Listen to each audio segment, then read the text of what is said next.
안녕하세요. 부동산TV 부동산입니다.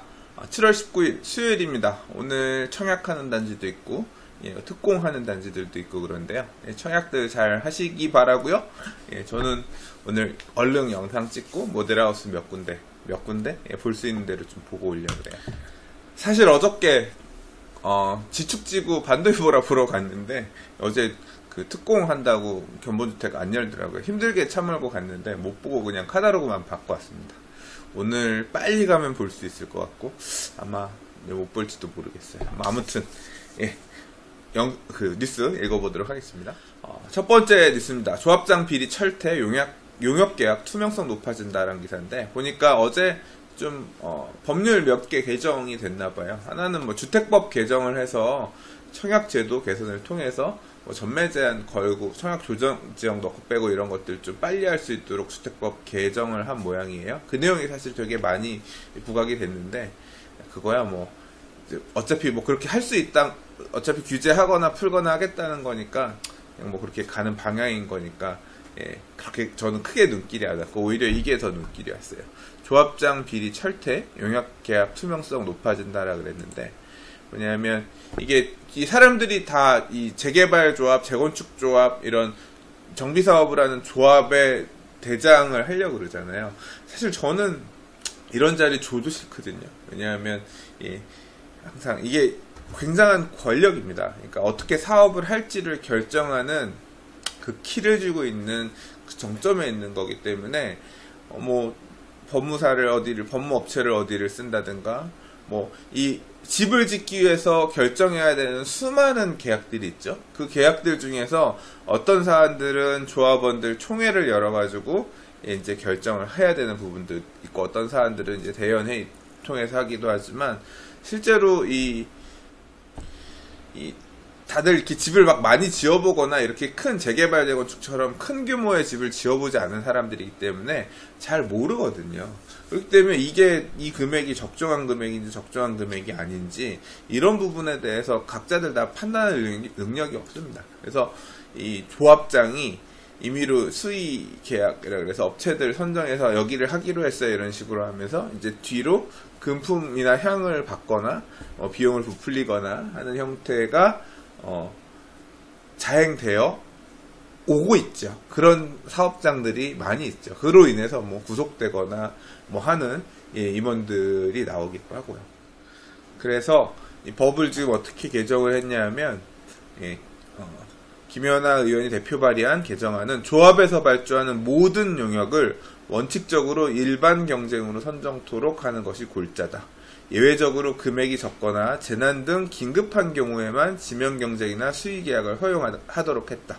그러니까 한 군데만 받아보고 니네 해라 이런 식으로 안 하고 전체적으로 무조건 뭐 조합 사업 같은 경우는 어떤 업체를 선정할 때는 일단 견적서들 받아서 입찰을 통해서 어디를 할지를 결정하게끔 일반 입찰 방식으로 하게끔 이렇게 바꿨다고 합니다. 뭐 예외적인 거는 재난 사안이나 금액이 아주 적은 거라고 하니까 일단 굉장히 합리적으로 결정하기로, 그러니까 조합의 권한을 굉장히 투명하게 좀 이렇게 바꾸는 형태의 도시정법 개정안이 나온 거죠. 투명한 입찰 과정을 위해서 일정 규모 이상의 계약은 전자조달의 이용 및 촉진에 관한 특별법에 따른 전자조달 시스템을 이용하도록 의무화했다고 하는데요. 한편으로는 이제 이게 이렇게 의사결정이 좀 늦어지는 입찰을 받고 통해서 결정해야 되고 하니까 조금 의사결정이 늦어지면서 사업이 다소 지연되는 그런 어떤 영향을 끼칠지도 모르겠긴 합니다. 뭐 아무튼 큰 틀에서는 의미에서는 저는 좋은 입법이 아닌가 생각이 되네요. 자, 다음 기사는 좀 빨리 읽어볼게요. 뉴타운 해제구역 외국인 도시재생의 새 변수다 이런 기사인데 주로 이제 지금 도시재생 선도지역이라든가 재생사업의 얘기가 많이 나오고 있는 데들이 과거에 재개발, 철거 중심의 재개발 사업 또는 단독 재건축 사업을 추진하다가 해제가 돼서 여전히 노후화하거나 낙후되어 있는 모습으로 남아있지만 재개발 재건축은 하지 않는 이런 지역들에 지금 우선적으로 하고 있잖아요. 근데 이게 소위 말해서 이런 지역들이 슬럼화 된다고 표현하죠. 근데 슬럼화된 지역에 내국인들, 우리 국민들이 살지 않고요. 외국인, 사실 외국인, 중국 사람들이나 뭐 다른 이제 뭐 동남아시아 노동자들이나 이런 사람들이 들어와 살기 시작해서 주민들 거주 비율 자체가 외국인들이라는 게 이 도시 재생 사업의 큰 변수라는 거예요. 결국 이 재생 사업에서 추구하고자 하는 방향이 아무래도 큰 비용이 들지 않고 정비할 수 있는 어떤 방향도 제시를 하면서 세입자들도 이런 재개발이나 재건축 사업을 통해서 이주를 하면서 지역에서 밀려나거나 쫓겨나는 이런 문제를 좀 방지하고자 하는 그런 큰 뜻도 포함되어 있는 거였는데, 그 세입자가 외국인인 거죠. 근데 이제 외국인도 결국 뭐냐면 슬럼화된 지역에 외국인이 들어와서 살다가 지역 주민이 돼서 이렇게 있는데, 도시 재생에 따라 이 사람을 이제 배려하거나 보호하는 어떤 그런 형태의 재생안이나 이런 게 이제 기획이 돼야 되는 건데, 뭐 지금 일단 우리나라는 워낙 민족주의가 색채가 강한 나라니까, 아니 중국 사람들이나 동남아 사람들을 배려하기 위한 세입자 대책도 그렇게 또 확보를 해야 되는 건가, 재생 사업을 할 때. 이제 그런 거에서 일단 한번 꺾고 뭐라고 해야 돼, 좀 불편함을 느끼는 분들도 있을 수 있을 거고요. 또 두 번째로는 여기 기사에서는 얘기하고 있는 게 문화적 이질감 극복이 되게 힘들다, 그런 부분도 되게 좀 공동체 활성화라는 차원에서 그런 부분도 좀 참 개선하기 힘들다라고 하는 거죠. 제가 생각해도 새 변수, 꽤 큰 복병이 아닌가 싶습니다. 이 문제를 어떤 식으로 풀어나갈지 좀 주목할 필요는 있을 것 같습니다. 자, 다음 기사입니다. 6.19 대책 이후 반사효과 누리는 신도시 대로변 상가라는 기사인데요. 이거는 제가 기사 내용은 안 읽었어요. 제목만 딱 찍었습니다. 이 기사는 분명히 아마 홍보 기사일 것 같아요. 신도시 대로변 상가가 아주 6.19 대책 이후에 투자 가치가 있으니 사라, 이런 얘기겠지만 저는 이제 그렇게 생각하지는 않습니다. 홍보 기사일 것 같으니까. 그저께 이제 지금 굉장히 큰 이슈가 되고 있는 게 최소임금? 최소 시급 관련된 거죠. 그래서 이제 시급을 내년부터 얼마 올려줘야 된다, 이 내용 때문에 자영업자들 죽겠다. 이거 직원들 급여 그렇게 올려주고 나면 우리 가져가는 게 너무 많이 줄어든다라고 하는데, 당장 그래서 인건비 비중이 높은 알바를 많이 쓰는 편의점이라든가 뭐 PC방 이런 데들, 이제 편의점들을 운영하는 그 유통사들 뭐 이런 데들 주가가 엄청나게 많이 급락했다 그러잖아요. 근데 한편으로는 이 제도 자체가 부동산에도 굉장히 타격을 저는 미칠 거라고 보는데, 대표적인 게 상가라고 생각합니다. 왜냐하면 상가 임대료가 사실 상가 분양가가 되게 높은 편이에요. 사업 시행 이익을 반영해서 상가 분양가를 이제 저금리 시절이기도 하고 하다 보니까 상가 분양가가 제가 생각할 때는 굉장히 좀 높게 요새 책정되고 있는 편인 것 같거든요. 그럼 상가 분양가가 높으니까 그 분양가에 준해서 정해진 기대 수익률을 맞추려고 하니까 임대료가 높아집니다. 그러면 그 임대료를 누가 내냐면 편의점이라든가, 예를 들자면 음식점이라든가, 제일 많은 게 근리생활시설 중에 음식점 아닙니까? 뭐 술집이라든가 이런 점주들, 말 그대로 소상공인들이 임대료를 내야 되는 건데, 임대료 부담은 높은 상태로 여전히 있고, 신규 상가들의, 그 다음에 점원들, 직원들에 대한 최소 시급이 늘어나고 있으니까 급여를 올려줘야 되는 부분도 있고, 그러니까 이런 상황인데 사업을 할 유인이 없는 거예요. 장사에도 이익을 크게 기대하기 힘들다고 하면 사업을 앞으로 점차 안 하고, 뭐 직원을 고용을 덜 하든가 아니면 월세가 비싼 데를 못 들어가든가 하겠죠. 그래서 결과적으로는 임대료가 너무 높은 거는 들어가기 힘드니까, 이런 수익형 부동산 중에서 특히 상가 같은 경우는 이번에 7천 얼마로 올려준 게 끝이 아니라 점진적으로 더 올려가겠다 그랬잖아요. 방향성에 대한 문제고, 그렇게 올려주면 안 됩니다라는 얘기를 하는 목소리가 있음에도 불구하고 강행하겠다라는 의지를 보였기 때문에, 이건 정책적 방향성을 우리는 일단 이거 공약이었고 하니까 가겠다라는 거를 한 거기 때문에 갈 거라고 봐야 되거든요. 그러면 결국 상가 분양은 계속 만만치 않을 거다. 수익률을 예상하고 있는 수익률, 기대 수익률을 맞추기에는 어떤 현실적으로 시장 상황 자체가 녹록하지 않게 흘러갈 것 같다. 뭐 이렇게 지금 보여지는 부분입니다. 때문에 신규 상가 분양 받으실 분들 같은 경우는 이런 점도 감안하셔서, 고려를 하셔서 실형 부동산을 투자를 하시는 게 좋을 것 같습니다. 오랜만에 용산 얘기, 오랜만은 아닌가요? 예. 제가 맨날 보고 다니는 건물인데, 예, 저희 동네에 보이는 항상 옛날에 관광터미널이라고 혹시 아시나요? 제 관광터미널에서 컴퓨터 부품도 사고, 저 개인적으로는 추억이 되게 많은 지역이라 용산역에서 지하철을 타고 내리면 이제 관광터미널로 보통 넘어오면 관광터미널에 있는 점포들 몇 군데 보고, 그 다음 선인상가, 나진상가 이런 데 가서 물건 사고 있었는데, 그 관광터미널을 철거하고 지은 호텔입니다. 이 국내 최대 6성급 용산 관광호텔. 여기가 지난 몇 년간 계속 공사를 하고 있었거든요. 이제 올 10월에 오픈한다고 합니다. 그래서 한번 가서 한번 묵어봐야 될 것 같아요. 네.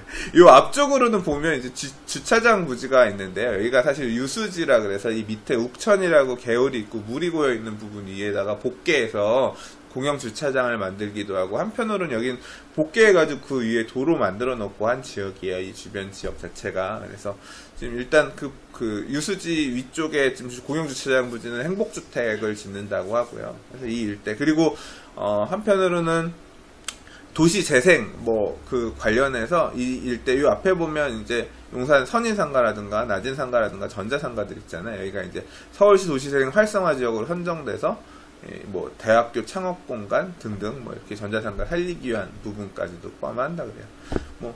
이번 기회에 겸사겸사 이렇게 새로운 건물도 생기고 새로운 건축물도 앞으로도 더 지어지고, 그 다음 재생하고도 연계돼서 좀 지역이 활성화되었으면 하는 소박한 개인적인 바람입니다.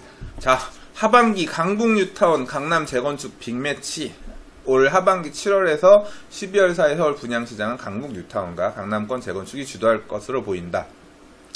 올 하반기에 청약통장 쓸 계획 있으신 분들 지금 이 기사 주목해서 보셨으면 좋겠어요.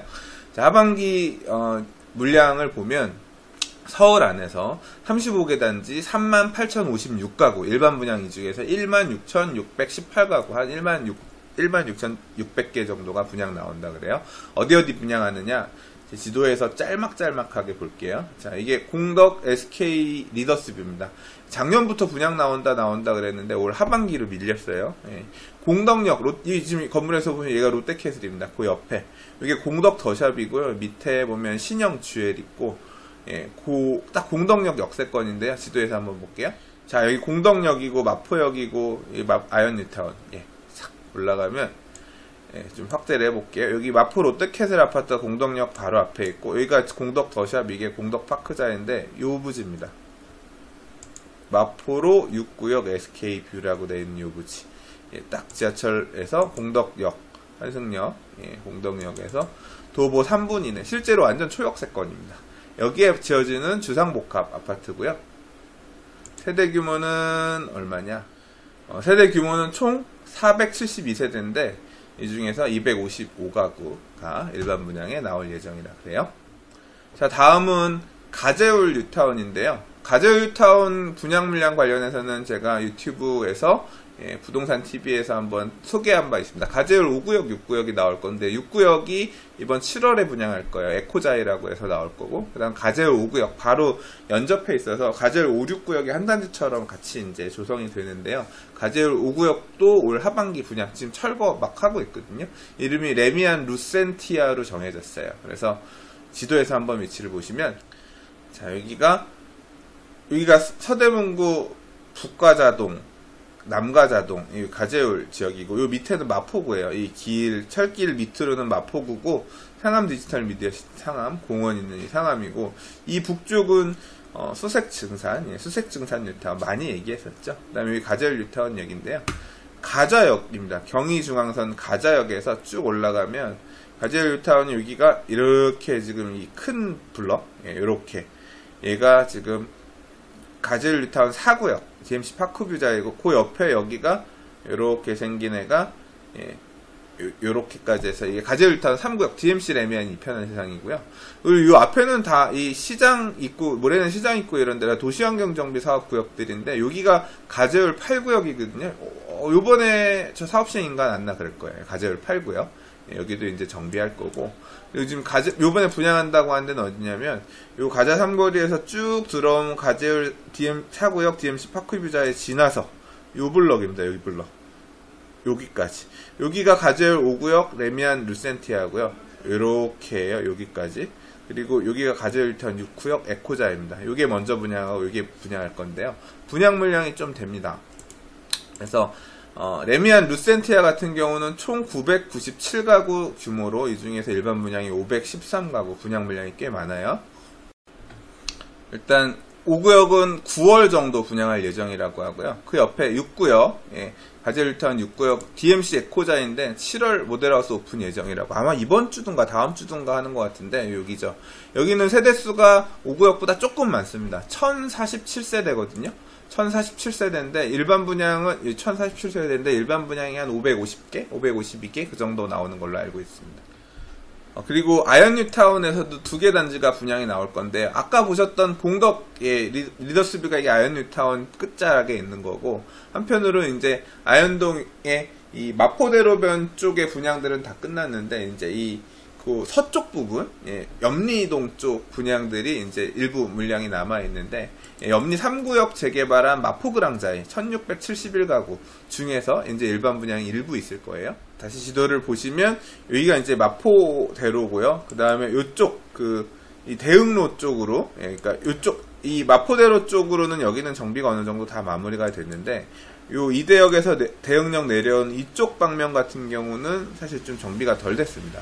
그래서 마포자이 3차라고 여기 이제 염리 2구역까지는 분양을 했고요. 여기 마포자이 3차 염리 2구역까지는 분양했고, 여기가 염리 5구역이고 여기 염리 4구역인데 이쪽은 좀 추진이 안 되는 걸로 알고 있어요. 그리고 이제 염리 3구역이 이번에 분양하는 마포 그랑자이가 됩니다. 일반 분양 개수는 이 사업 시행인가 변경하고 그래가지고 조금 추후에 나중에 구체적으로 살펴보려고 저도 지금 좀 아직 자료는 다 찾아보진 않았는데요. 전체 한 1671세대 규모.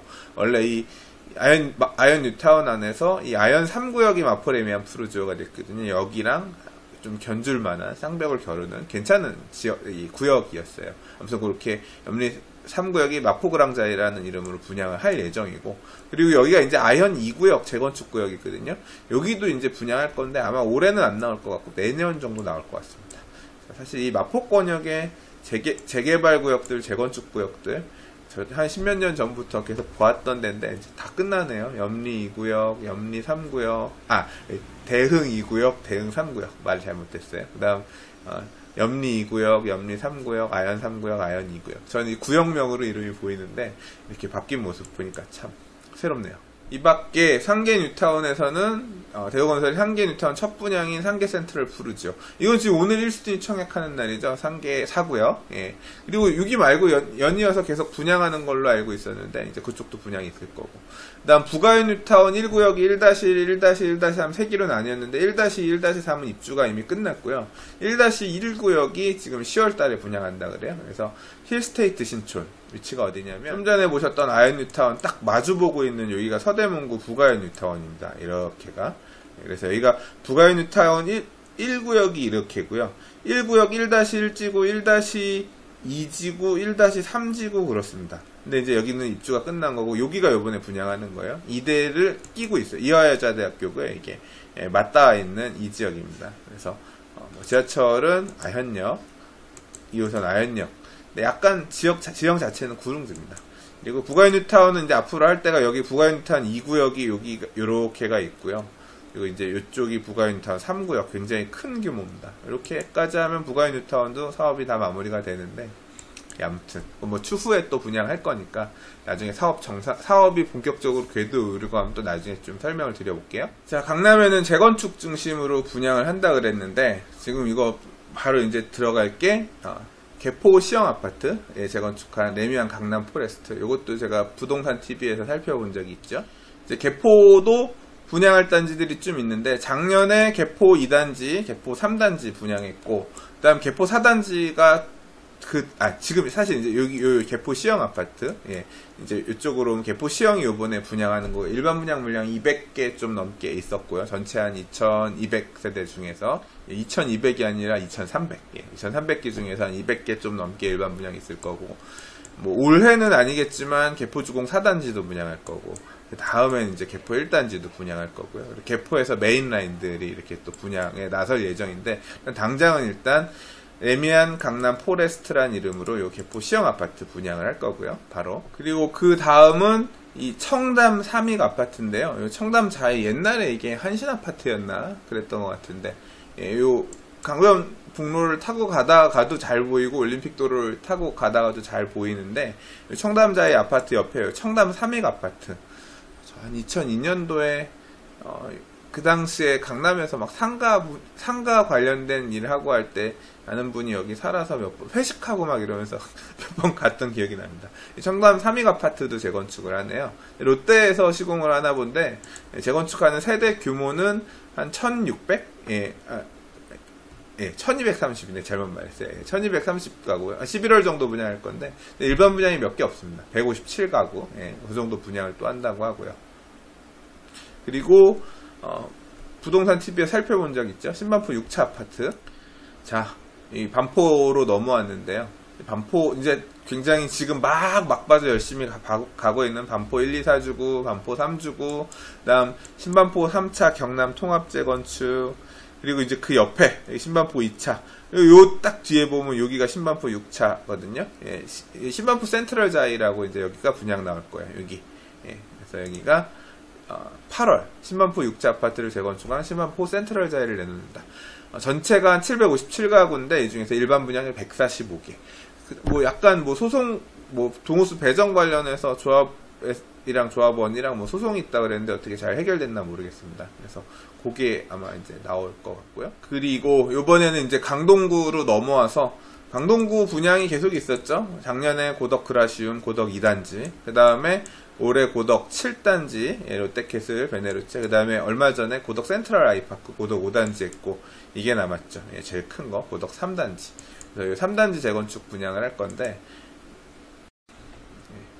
시공사가 현대랑 대림 컨소시엄이고 전체 4066가구 엄청 대단지죠. 이 중에서 일반 분양이 한 1400개 정도 나올 예정입니다. 요거는 한 10월 정도 될 거라 그래요. 일단 올 하반기에 분양하는 서울 안에 재개발 재건축 단지들 중심으로 기사에서 언급한 지역들만 조금 몇 개 살펴봤고요. 이 외에도 뭐 택지지구 공급들, 뭐 하남 가밀지구 하반기에 뭐 2600개든가 분양하는 것도 있고 하니까 또 그런 공급 물량들은 꾸준히 또 살펴보도록 하겠습니다. 아무튼 지금 제가 언급한 지역들 관심 있으신 분들은 뭐 한번 참고해 보셨으면 좋겠습니다. 자, 마지막 기사입니다. 마천루 속속 들어서는 성수동 1구역 조합 설립인가라는 기사인데요. 성수의 아크로, 지금 요 성수동 지도인데요. 서울숲 있고, 지금 요 아크로 서울 포레스트 이제 드디어 분양한다고 오늘 아까 보니까 기사 나오는 것 같아요. 성수동이 굉장히 핫하죠. 지금 성수 1지구가 바로 이쪽입니다. 서울숲에서 서울숲 트리마제 아파트 바로 옆쪽에 이쪽인데요.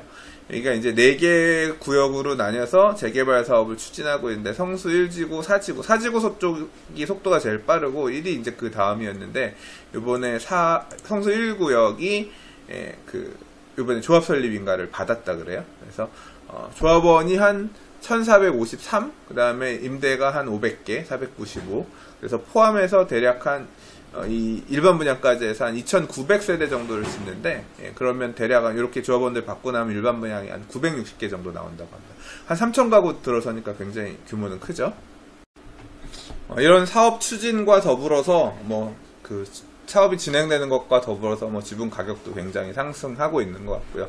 이 지역 같은 경우는 이제 한강변이긴 한데, 지금 보면 최고 48층 높이로 재개발하겠다라는 내용으로 건축 심의를 했다 그래요. 그래서 원래 모형 자체도 이거 처음에 이 한강 르네상스 프로젝트에 의한 이 성수 전략정비구역이라 그랬거든요. 여기 얘기할 때도 막 되게 고층 건물들 짓고 이제 이런 형태였는데, 이제 어떤 식으로 나올지는 봐야겠지만, 조합 설립 인가 단계라고 하는 거는 전체 사업 단계로 보면 어떻게 보면 사실 그렇게, 많이 진행되어 온 단계는 아니고요. 아직까지 사실 갈 길은 좀 있습니다. 갈 길은 멀어요. 갈 길은 먼데, 본격적으로 그래도 이 조합 설립이 됐다는 거는 주민들의 동의를, 그러니까 참여를 끌어내서 갈 수 있는 어떤, 의사결정을 할 수 있는 저거는 만들어졌다는 거고, 한번 성수지구 자체가 이제 본격적으로 움직이기 시작하고 있다. 성수지구 안에서 가장 큰 규모의 구역이 조합 설립이 되면서